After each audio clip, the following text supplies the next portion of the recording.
Paul, yesterday I was throwing a whole bunch of ideas at you.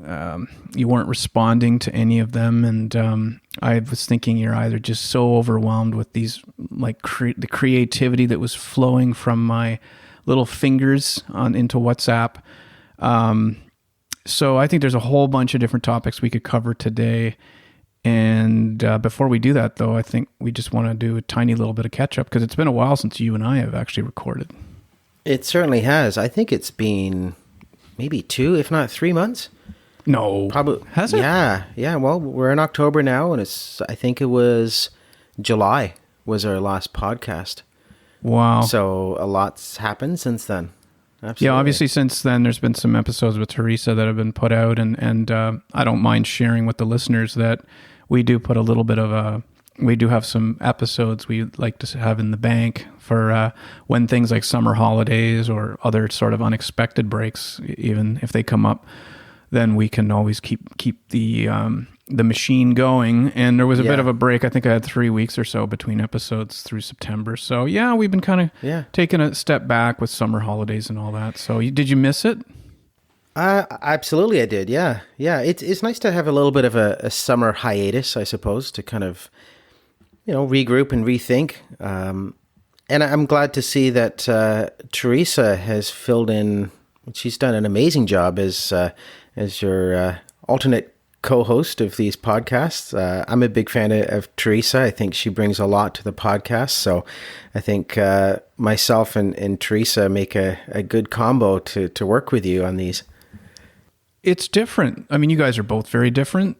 She brings first of all, she brings a female voice to the table. She grew up in Europe, so it's a different perspective from that point as well. And she's quite a bit younger than me, so you also get kind of a younger person's perspective on things. So it's nice, the tandem going between you two guys. I'm enjoying it. You and I sort of tackle slightly different things, but I'm glad that you are enjoying and don't see Teresa as competition or something like that.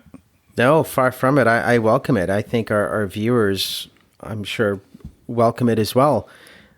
As long as Teresa and I both get equal billing, though, right? Oh, well. Yeah. We'll see. Well, hey, those salary negotiations could be a bit tricky. We're going to have a co-host, co-host off of some kind where you guys have to, square off with each other and see who wins, who's left standing. Yeah, whoever gets the most listeners wins.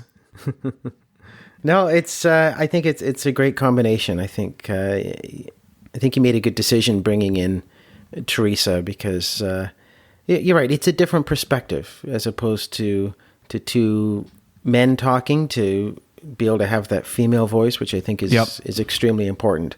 Absolutely. And, Teresa's got a lot of life experiences that she's a very interesting person to listen to because, she has some strong opinions, which is a good thing.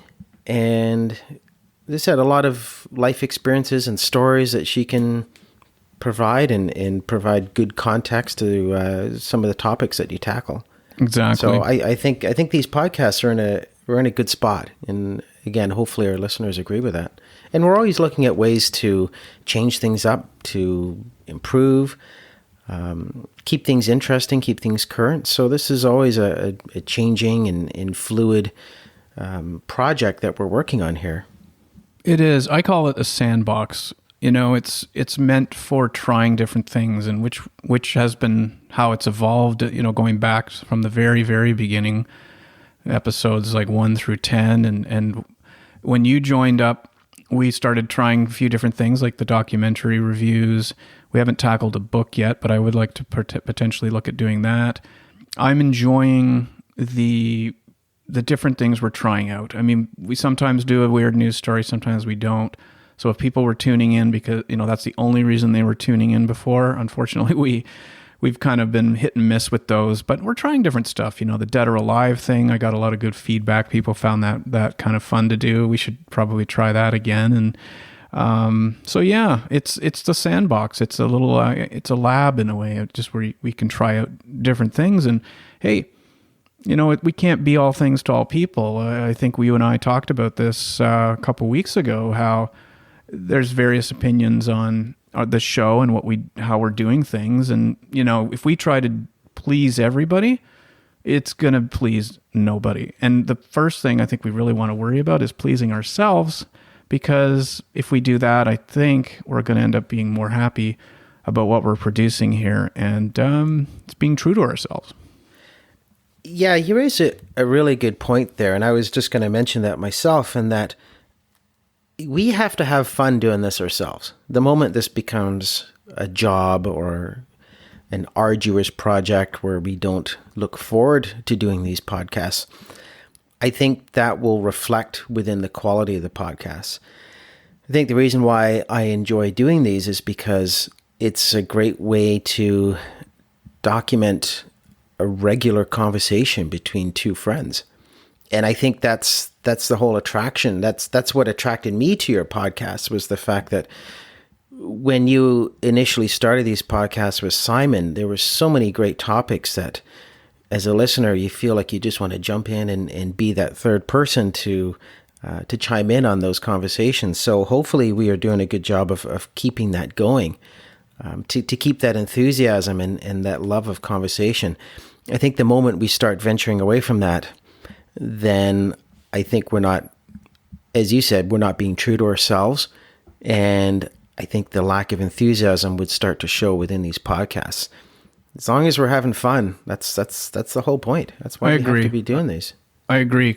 Yeah, you're right. If it starts to feel like a job or too much work, because there's been a few times where we've thought about certain topics we want to cover off, and I'm starting to do this research midweek on it, and I don't mind reading up on doing research, which we certainly do plenty of. There are moments where I'm starting to feel like I don't like the way it feels right now, and I want to keep the spontaneity piece in the podcast. I don't want us to come in with a set script per se every single time. A little bit of prep goes a long way, but I think for this to work, it has to be a balance of prepping and a balance of just kind of taking it as it goes and just winging it in a way, which I'm okay with.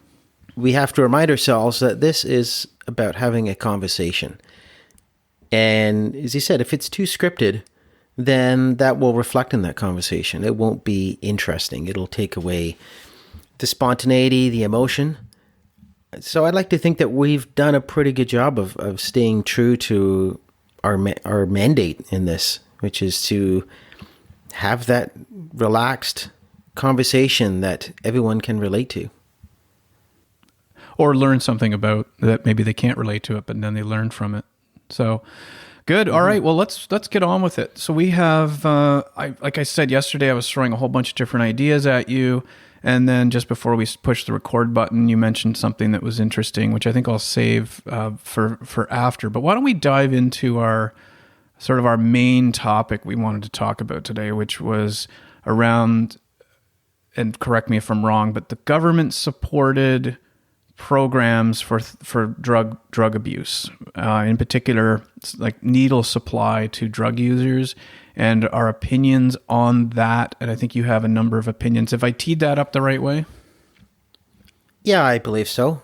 Let me give a little bit of background as to why this topic sort of jumped out at me as to something that I'd like to perhaps tackle today. So with everything going on with COVID-19, there has obviously been a lot of changes, and there's been obviously a lot of effects to perhaps like the disenfranchised people, homeless people. There is an article that caught my interest about, and again, I'm not sure if it's maybe because of the economic impacts of COVID, but there's been a rise in so-called tent cities.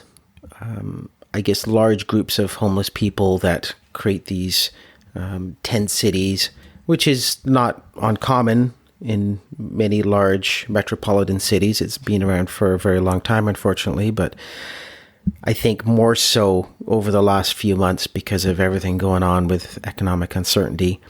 There's been less money provided to a lot of social services, and services have been impacted with everything going on. Anyway, the point of this story was that because of the rise in some of these tent cities, there's been an increase in the amount of drug usage.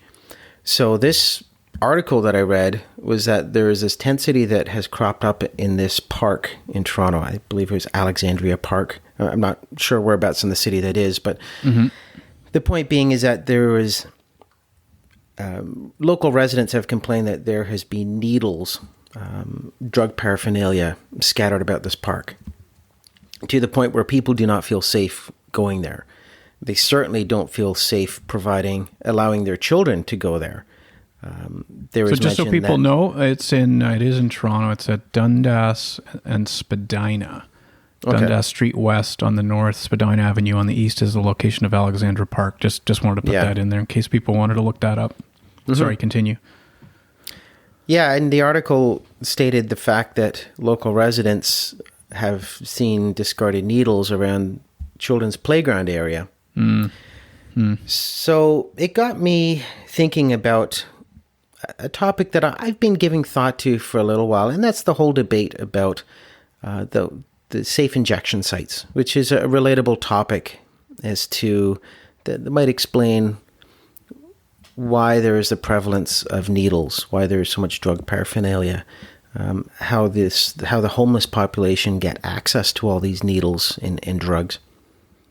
And just to give a little bit of background, I'm sure most people are familiar somewhat with the concept of safe injection sites, but it's basically, I guess, areas where drug users can use drugs in a safe and supervised area.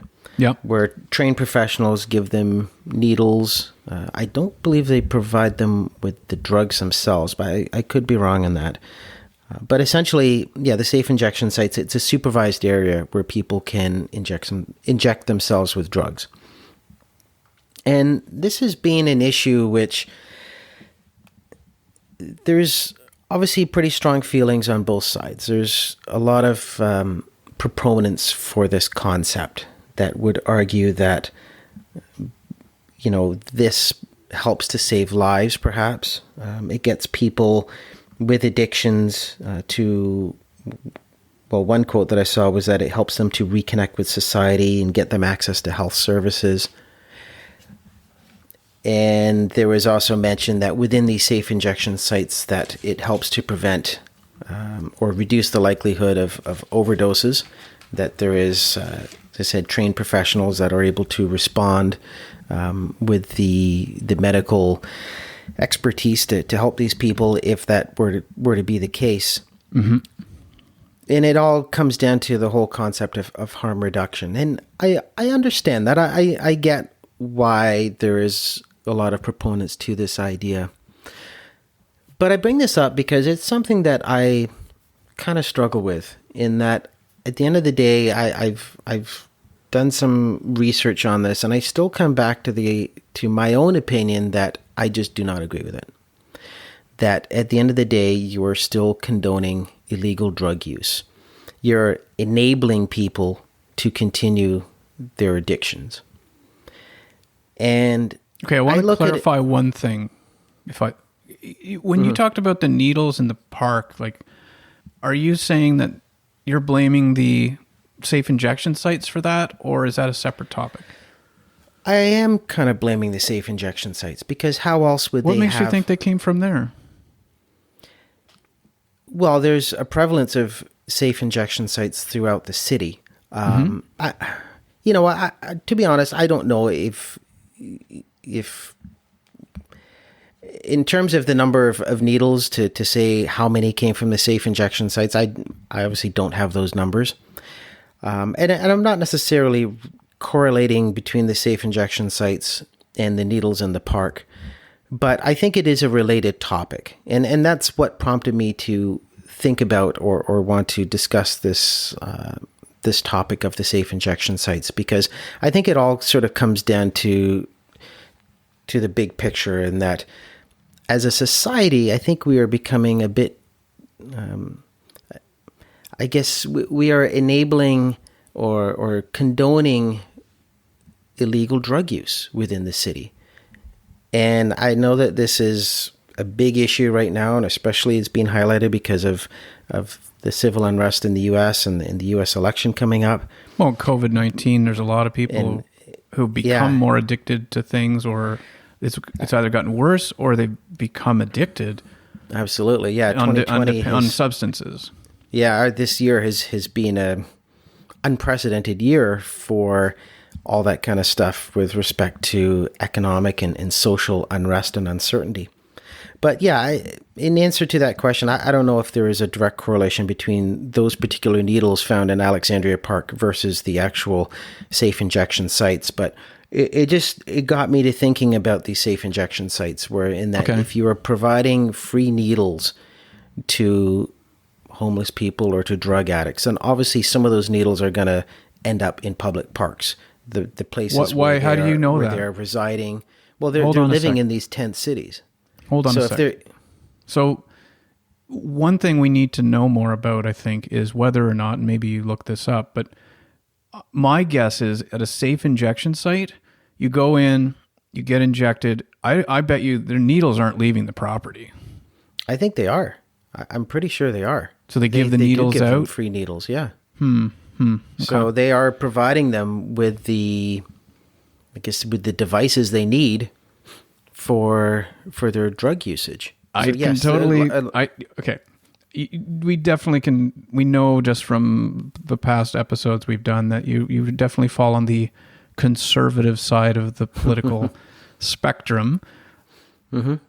So, yeah, enabling drug use, absolutely. Those words in isolation do sound pretty negative. Mm-hmm. But how much have you been exposed to addiction and how addiction works? Well, that's a good point. I am very lucky to say that I have not been exposed to addiction myself. I haven't had any close friends or close family that have been exposed to addiction. So, yes, I understand that I'm sitting here, providing my opinion when I haven't had that impact myself on my life. However, I ask myself the question is, if my son were to be addicted, what would I want for him? Mm-hmm. And the answer would be no, I would not want him to be provided free drugs and free needles, because that would enable his habit. Wait, hold on a sec. Wait, before you go there, if he had a drug problem, what would you actually want for him? What I would want for him would be the more so on the drug prevention side. Instead of enabling an illegal habit, which ultimately may or may not result in serious harm or even death, I think the focus should be on the drug prevention, the rehab, and the addiction counseling. Some of that is part of that. That the drug enablement or a safe injection site is often part of a larger treatment plan for people who have addictions. That to just simply throw them in a cell and have them work it out, kind of like in Ray. Remember the movie Ray, when Ray Charles is in that facility and it's like he's having nightmares because of the heroin withdrawal, and he kind of goes crazy almost. First of all, they can't afford to put everyone who has an addiction into a facility like that and keep them away from these substances. So, but I'll go back to your son for a sec. What ultimately if your son had a drug problem, on its simplest terms, what would you like to see change in that scenario? If someone close to me had a drug problem, I wouldn't want them to be just handed drugs or handed needles off you go, though. But that's what they do provide. Okay, but I'll just say it. This is what you want. You want your son to stop using drugs. Well, obviously, yes. But if there has to be a program that effectively places these individuals within the drug prevention, the rehabilitation programs. The only way you're going to break this cycle is that you have to find ways to get people to get off the drugs. Now, I understand. But what if safe injection sites is a way to get people off the drugs? But the problem with the safe injection sites is that you're enabling the problem. So let me put it to you this way. If you're an alcoholic, obviously as an alcoholic, you would want to get help, such as going to AA meetings, counseling, detox.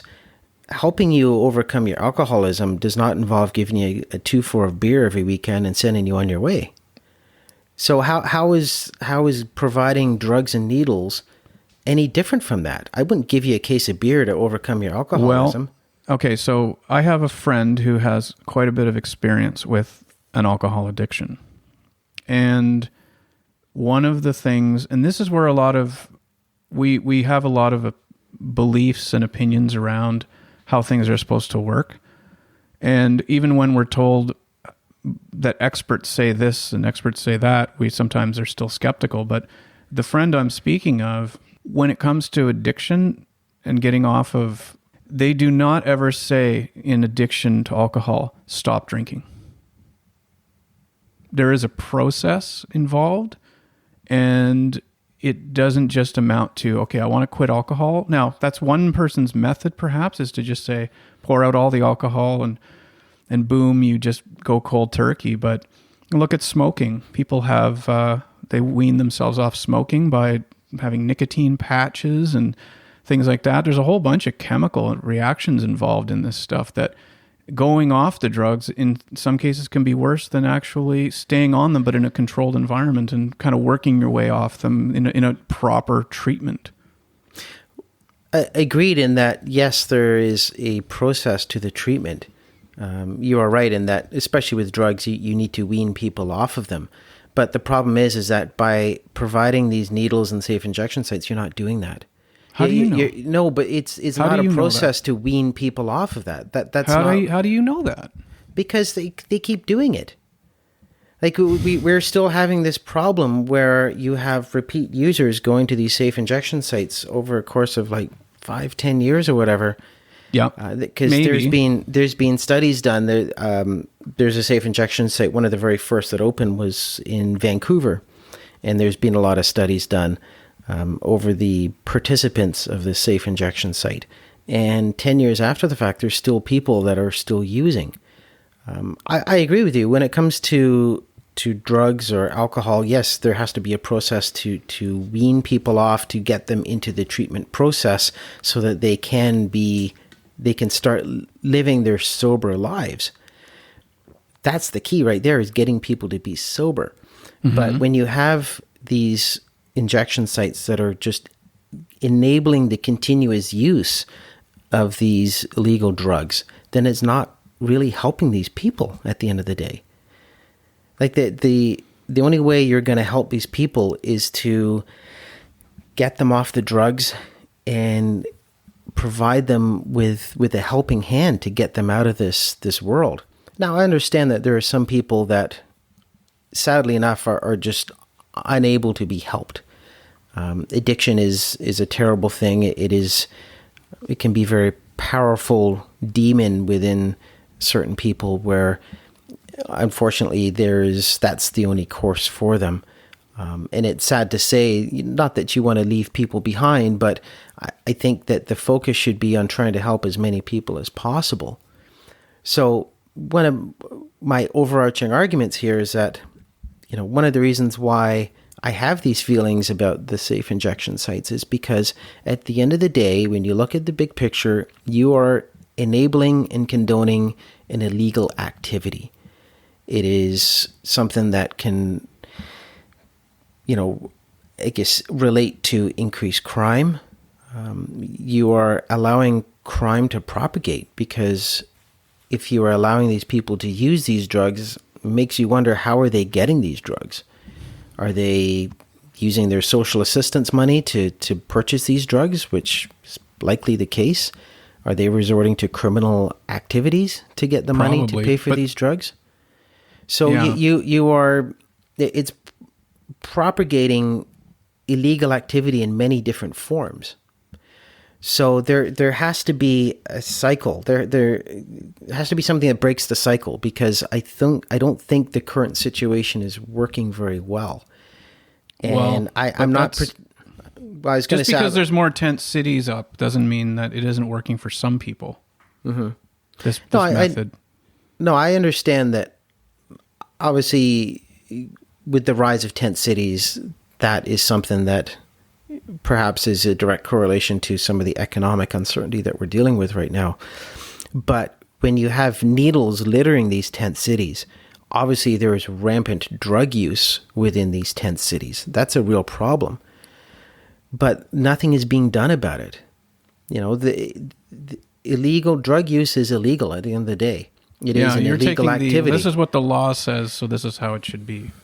Well, yeah, like why are some laws enforceable and some aren't?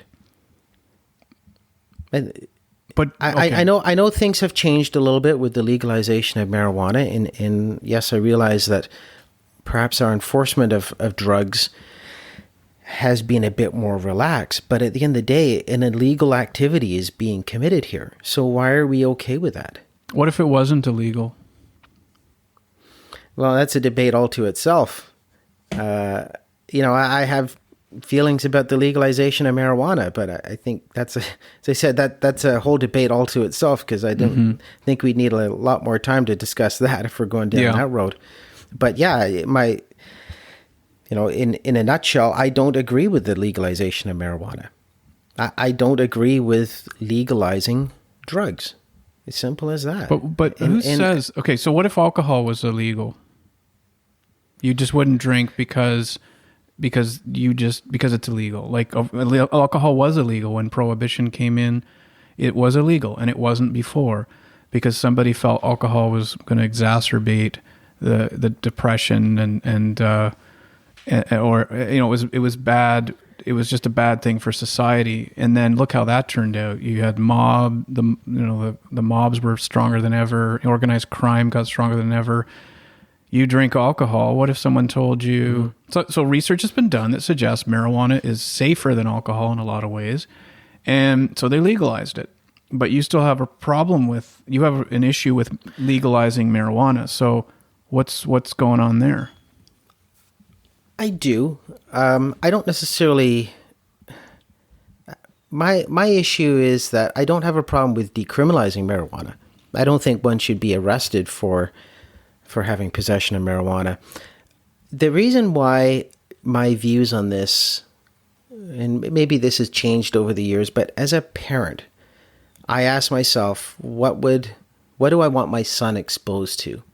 And my son is he's going to be turning 10 soon, going to become a teenager within the next few years. And I ask myself, as a parent of a soon-to-be teenager, what do I need to be worried about? And the fact that you have legalizing of marijuana, that's one more vice that he is now being exposed to. That's one more thing that, as a parent, you have to wonder about.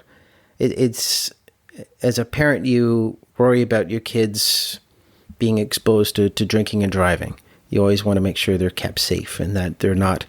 Sure. In a vehicle driven by someone under the influence, or them being under the influence themselves. But now you're introducing yet another vice into the whole system here, where not only are you dealing with drunk driving, but you're also dealing with people that are high and driving. Okay. All right. So there are vices that exist that are legal today, right? Yeah. Alcohol. Yeah. Gambling. Yeah. 18 or over, or 19 or over is the Canadian law. You have to be 19 or over to consume alcohol. I think to go into a casino, it's the same thing. Well, there's plenty of vices out there, and anything could be considered a vice, and it doesn't necessarily have to be illegal. So just by making a legal vice versus an illegal vice, would you rather, if he did decide to try marijuana, would you rather him buy a safe and controlled substance from a reputable supplier than to go and get it on the street and God knows what he's getting? Agreed, yes. If he was to try marijuana, then yeah, absolutely, you'd want it to be safe from a reputable dealer. But I know where you're going with this, and that if if someone you knew was a drug user, would you want them to get drugs from a safe place or, in a back alleyway? But at the end of the day, when you're dealing with drug usage, with opioids, that's something that is so much more incredibly dangerous than dealing with marijuana. Not that marijuana can have its dangers as well. And, we could really go down a rabbit hole here and talking about which drug or which vice is more dangerous than others. But circling back, gambling has destroyed more families, I'm sure, than most other substances, as an example. I'm sure it has. There's enough vices out there as parents. There's enough vices that keep us up at night wondering about our kids, especially as they become teenagers. As teenagers, you're going to experiment, you're going to try new things, but to have additional vices sort of thrown out there, it's one more thing to have to worry about. And I don't know. Okay, well, here's how my... Yeah, go ahead. No, I was going to say, to me, I believe it's about educating the kids and about setting them up to address this world of vices and sin that are out there. To me, it's about educating them in how to make decisions about choices they make. So whether or not you've legalized a vice, that doesn't concern me at all. For me, first of all, my position on marijuana is it's safer than almost any other vice out there. It's safer than alcohol. It's safer than gambling. I have no problem with marijuana legalization. What I have found that's interesting is I drove by one of these places yesterday. It's not far from our house. It hasn't opened yet. It's coming soon. It's a dispensary. And, there's still a little bit of dirtiness when I see that, because we grew up being educated that these drugs were bad, we shouldn't be taking them. And so for many people, you still feel this kind of dirty, you got to go have a shower after you look at one of these places, or imagine, what if I went in there and checked it out? Like, this is with how much education was spent on us time-wise and money-wise growing up. You'd bring Officer Logan in or whatever, who'd come and talk to us about all the things that were bad about marijuana and scaring the bejesus out of us. And they've legalized it now. So all those conversations with Officer Logan back in grade 4 or whatever are like, oh, weird. Now it's okay to do that stuff. But I think it goes back to the education of the child, enabling them to make good decisions is where whether or not they make marijuana legal or something else legal, I'm not concerned about that. Well, sure, you raise a good point about the education. And as parents, it's our responsibility and our duty to make sure that our kids are properly educated on that. But listening to you talk there, you seem to be taking quite the libertarian view there, in that the libertarian view being that government should have more of a hands-off approach to certain things. Would that include, potential, legalization of marijuana is a perfect example. So, yes, where does it go? Like, how far do we go in this libertarian view, in that, okay, you are fine with the legalization of marijuana, but what about the drug usage? Like, what do you think about the enabling of drug use with opioids, allowing that kind of you're drug using usage the word to continue on? Like, where do we stop in terms of, it's all fine and dandy to be open-minded about certain vices, and we trust that people make the right decisions for themselves. But when you're dealing with opioids that are an extremely highly addictive substance, yes, and people aren't able to make rational decisions when they're using these drugs, and it's i.e. not able to stop use them. Absolutely, yeah. So the key is is addiction counseling, first and foremost. Like, get these people off the drugs in any way possible. I just think, in my own opinion, that by providing these needles and providing access to these drugs, it just helps them to continue this road. Well, if you look at Europe, what some stuff they've done in Europe, these programs, in particular in Portugal, they did remove criminal penalties for all drug use there. Decriminalizing is the other word for that. They've done studies on it that say that after 10 years of doing that, the number of addicts halved and the overdose deaths dropped to 30 a year for the entire country. And that by spending more money on the healthcare aspects of it rather than the police enforcement aspects of it has actually led to very positive results. Mm-hmm.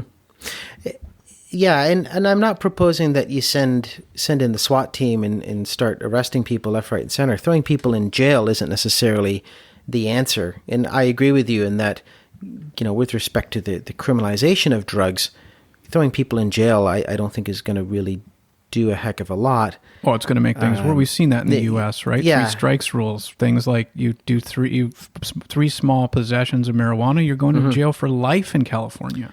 Well, exactly, and we talked about this before with one of our previous podcasts when we talked about the 13th, the mass incarceration in the U.S. So I am in agreement that mass incarceration of drug users, I don't think that solves anything.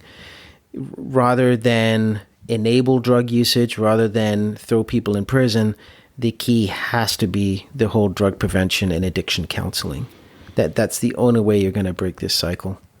Well, I think we'll probably leave it there because definitely this could be a whole episode could be devoted to this, multiple episodes. I would say, though, that a bit more knowledge about addiction and how it works and I don't know everything about it, but like I said, just from a bit of information that I got from my friend about this is that it isn't about just shutting down cold turkey. There is a process to it, and that addiction is not about stopping your access to something. You've got to get to some of the mental reasons behind why people are addicted.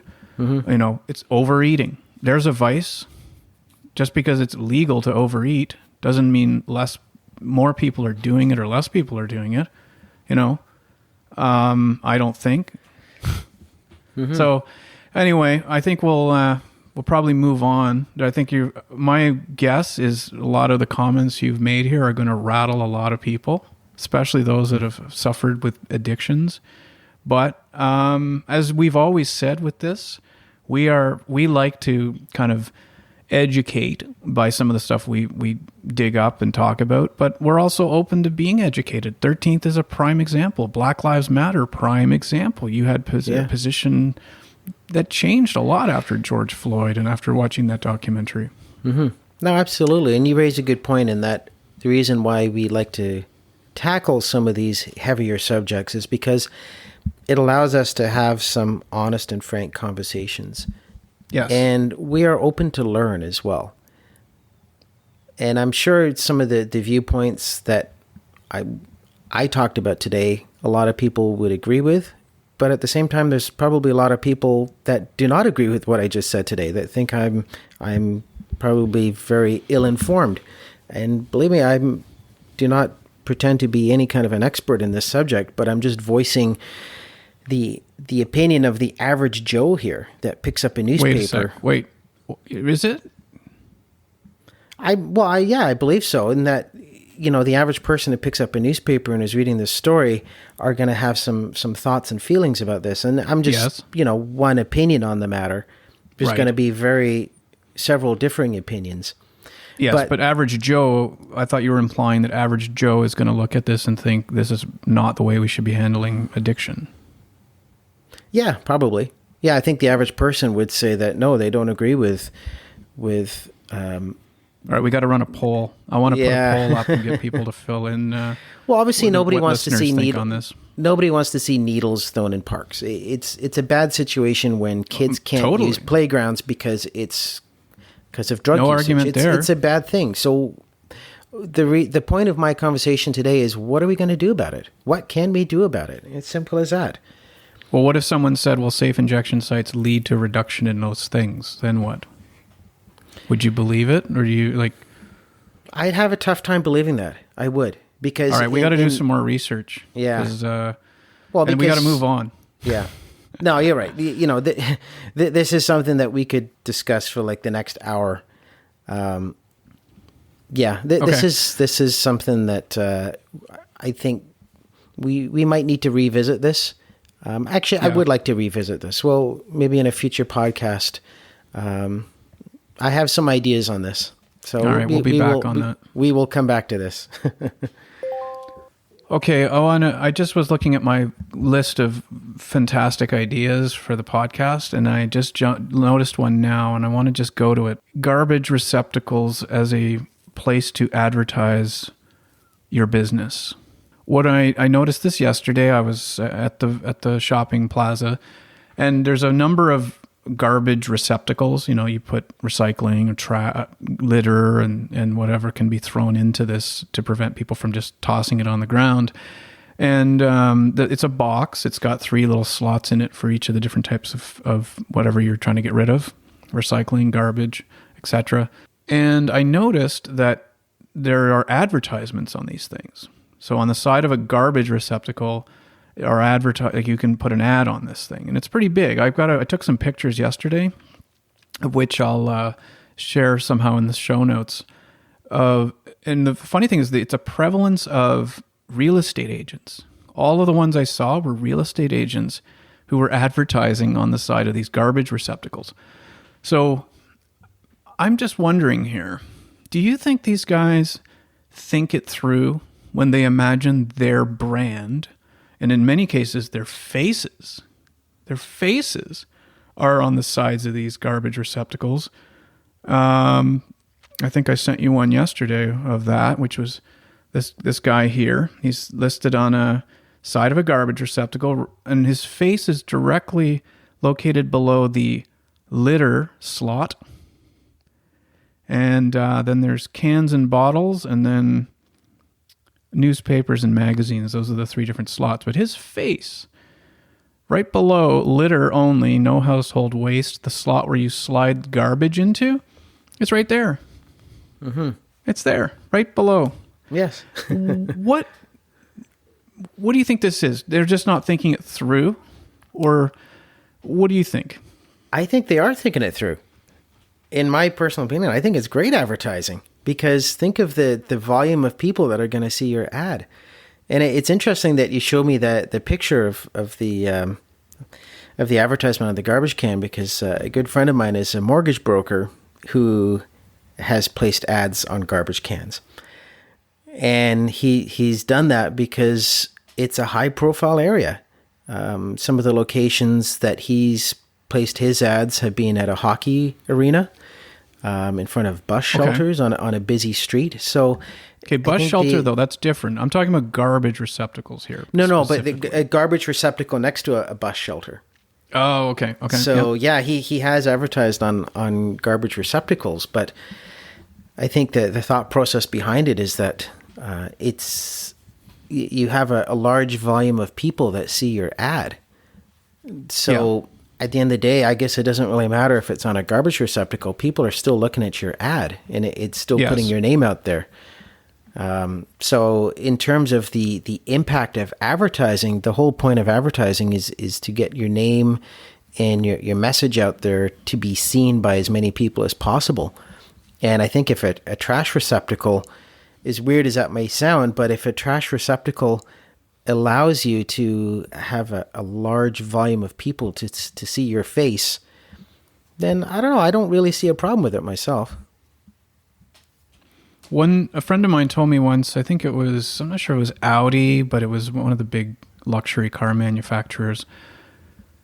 And you see this at cocktail parties where people host parties and they'll have their company logo on the napkins. Mm-hmm.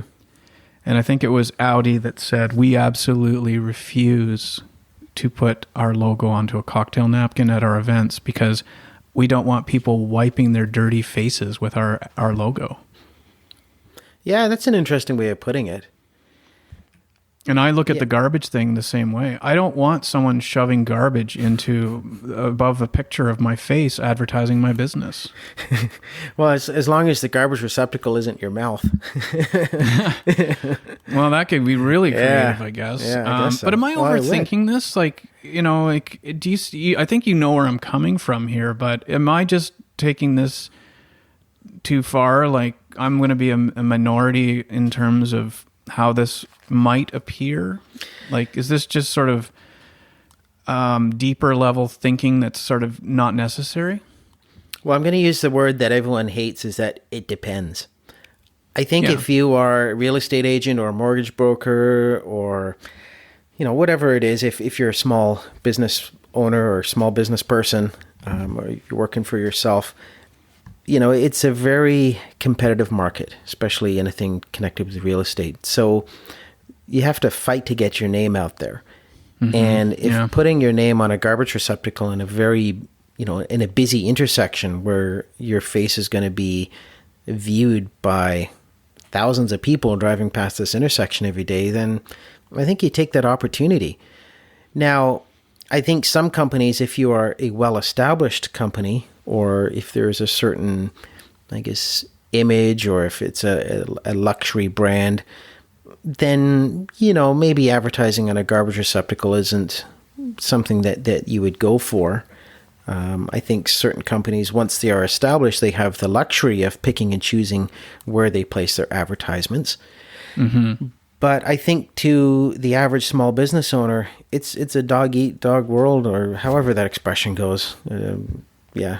I probably butchered that, but it's a competitive world out there. So you have to fight for your advertising space. I get it. So yeah, if I was a small business owner, and I might consider a garbage receptacle. I might consider it, because you have to get creative, and you have to, it's one of those things where you don't want to have too much pride in saying, "Oh, I'm too good for a garbage can." A garbage receptacle might be exactly why people remember you. And at the end of the day, if it works and if you get clients, an uptick in customers because of that, then it's done its job. That would be interesting. I'm tempted to call this guy on the advertisement. Actually, I'm tempted to call all of them and ask them if they know whether they've received business from the fact they advertised on these garbage receptacles, or even talk to them. I would. So did you talk to your friend, or you're thinking of talking to him about this? No, I haven't talked to him about it, but after this conversation, I definitely will. Because I think I'd love to hear that. Yeah. Well, it's a great question you pose, is that, does it work? I don't know. I don't know if it works. I'm assuming it has to, otherwise why would people do it? I think it's going to work. I think there's going to be some element of working. It's just because it works, though, is that the only reason to do it? And if I was just wondering, too, because the garbage receptacle has two sides to it. One is the side you put garbage in, and there's the back of it, which it doesn't. And I was thinking, I wonder if it costs more to have it on the front of the garbage receptacle, because that's where the people are actually pushing the trash into and are going to come in from, that's the side they're always going to be approaching. And my guess is it probably is slightly more expensive to put it on that side, but it'd be interesting to look into that a bit. Yeah. When, I haven't had the type of job where I have to advertise my business. So when it comes to advertisement, I guess you have to think outside the box a little bit and think about places where you can advertise. Because advertising obviously can be very expensive, and handing out, flyers in the mail, the traditional way of advertising, doesn't really work as effectively as it did many years ago. Mm-hmm. So by advertising in a garbage can, or by advertising on the side of a hockey rink, for example, places where people congregate, where people are going to see your face. At the end of the day, I don't know if the market research shows that those help at all. To be honest, whenever I've gone to a hockey rink and there's, real estate agent with their face on the board, doesn't necessarily mean I'm going to give them a call, but I guess it's name recognition. At least you've heard of the individual. But right. Yeah. Where do I know your name from? Oh yeah. You're on the side of a garbage receptacle. Yeah. But ultimately, it's sales that they want. So I don't know. I don't know if it creates sales. Yep. I imagine it would be. Otherwise, they wouldn't be doing it. Well, my background is in sales and marketing, so these sorts of things always grab my attention. I think a lot about this kind of stuff, and I think there's a reason why the prevalence of people who advertise on these things tend to be individual business owners like real estate agents. I suspect they are more likely to do this versus, like, say, a luxury car maker.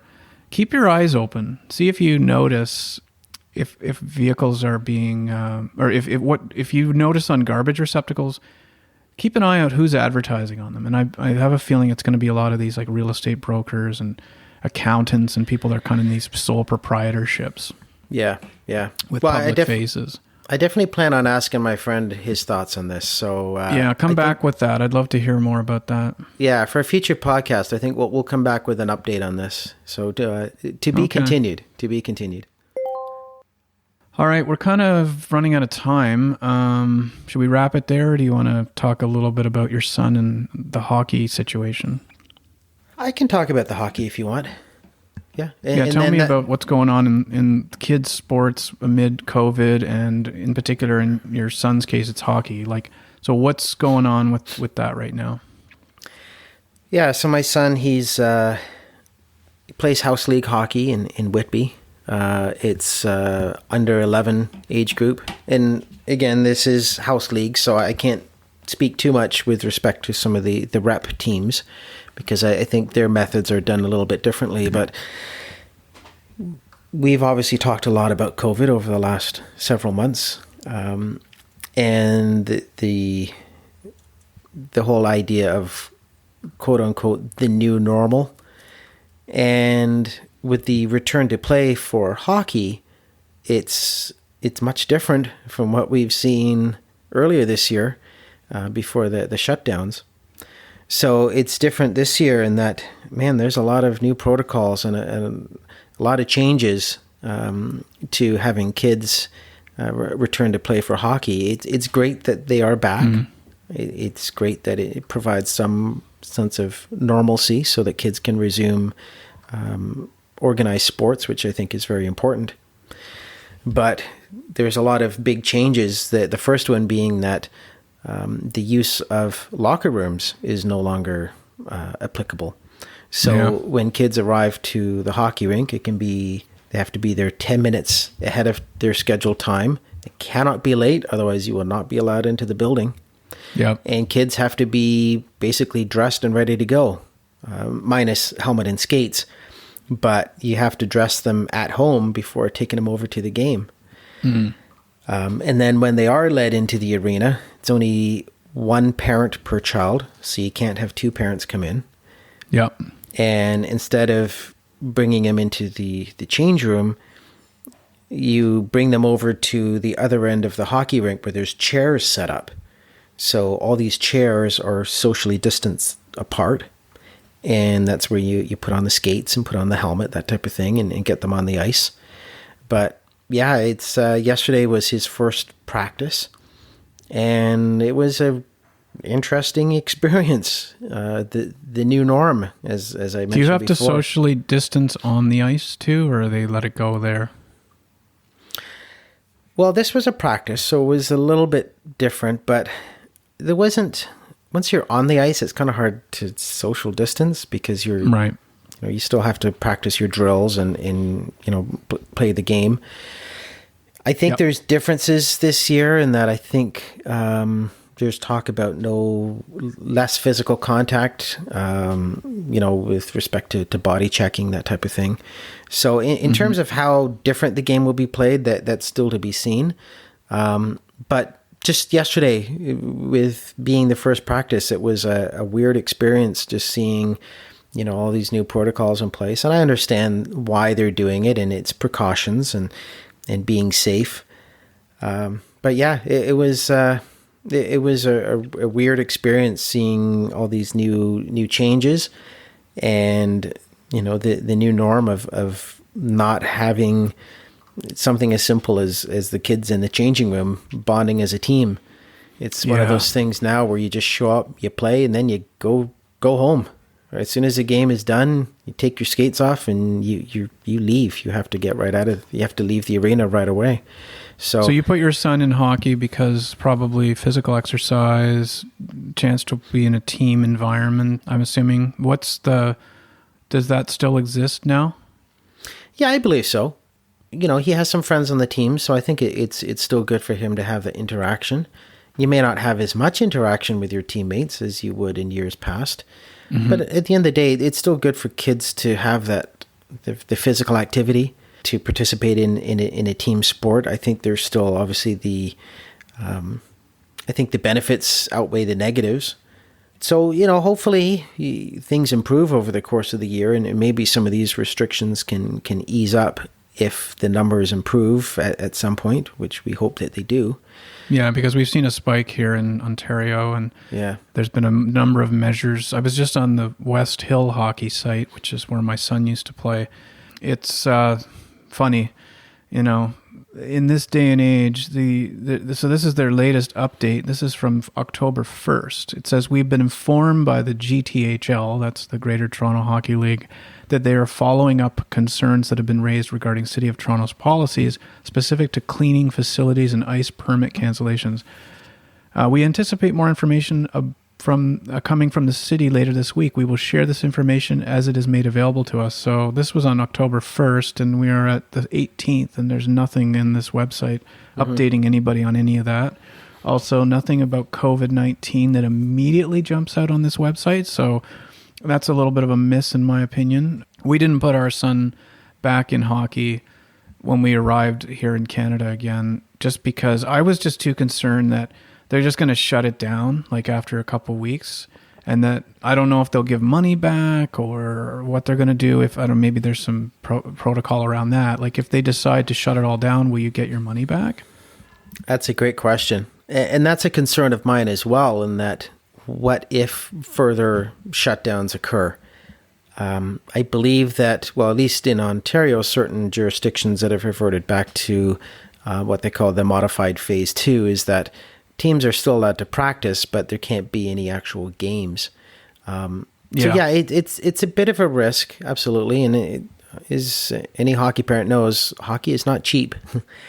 No. Yeah, so it's a concern, but to buy the equipment and then to have them, because my son will need all new equipment because we've been away for 3 years. So skates, everything, and you're looking at least $1,000 if you go brand new. Just to suit up a kid. Maybe not quite that much, maybe 500-ish, but still not like soccer where all you need is, cleats, and the uniform mostly is provided as part of the registration. But yeah, it's a risk. And we signed him up knowing that, yes, this was not going to be your typical hockey season. But yeah, if fingers crossed, if he can get in the majority of the season, or hopefully a full season, then that'll be a good thing for him. And it helped that most of his equipment from last year still fit him. So we didn't have to, aside from the league fees, we didn't have to shell out a ton of money to get him to play again this year. So yeah, it's tough decisions for parents. It's a tricky situation, especially when you're shelling out a lot of cash. So yeah, it's strange times indeed. And hopefully things work out in the end. But it was good to see him back on the ice. That's all it comes down to, is that you want to see your kids be happy, and hopefully, he has a good hockey season. Well, I think that's a good spot to end it. Couple of heavy topics. Well, one heavy topic, sort of a medium-ish topic, and then good way to close out. Just a little bit of a COVID update for the little ones, at least in this part of the world. So good to be back, Paul, and looking forward to the next time. Have a good week. You too. Thanks.